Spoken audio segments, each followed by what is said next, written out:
ennek pedig alapvető dolgokkal, hogy a nitrogénnek a forráspontja, hogy nagyon jó sávszületett de olyan, mint ez ilyen körben van.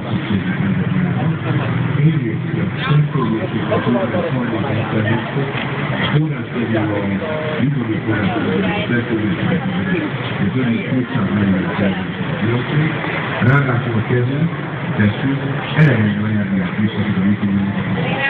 Amikor az ember eszi a kezére, úgy tűnik, mintha a kézáltója elállnak hozzá. Alapvetően lehetnek kerékek. Teljesen tökéletesen működnek kerékkel is. Két dolog miatt. Eredetileg a koncepció az egy egyszerű kerék volt. Tehát így kiállott egyszerű botot. Ezzel ugye az volt a baj, hogy nagyon beleállt a szöldbe, és nehezesült. Tehát gyakorlatilag mindig karul belállt minden. Tehát hiába raktunk a végére falfakat akkor is. Fejlődött a koncepció, egyre nehezebb lett a út. Úgyhogy kellett volna valamilyen felfüggesztést csinálni, mert a tengelyek nem bírták már az ütőzéseket, meg egyebeket. Ennek az volt a specifikációja, hogy ha föl van állítva, és én tele rugok egyet a földön, csak akkor ki kell bírni azt a csapódással, a szorításból. Ez gyakorlatilag annak a szimulációja, hogy erőből fázol. Tehát ezt ki kell bírnia. Ez viszont kellett volna felfüggesztés, de ezt nem akartuk. A botkerekek meg nem igazán rugóztak, úgyhogy leszervezve egy ilyen rugós tal. Egy dolgot kellett rettenetesen figyelembe venni, ugyanis az egésznél rendszernek kell gondolni.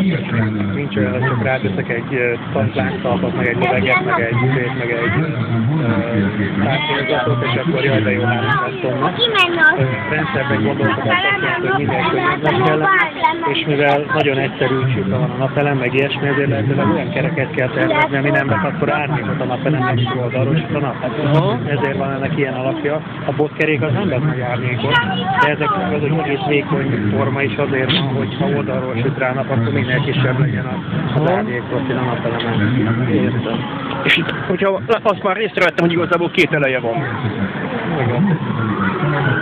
Tehát akármelyik irányban indult és teljes értékű. Így van. Gyakorlatilag egy 2 darab kerékkel is tökéletesen működőképes. Egyébként miért mennek mindig, amikor én beszélek? Tehát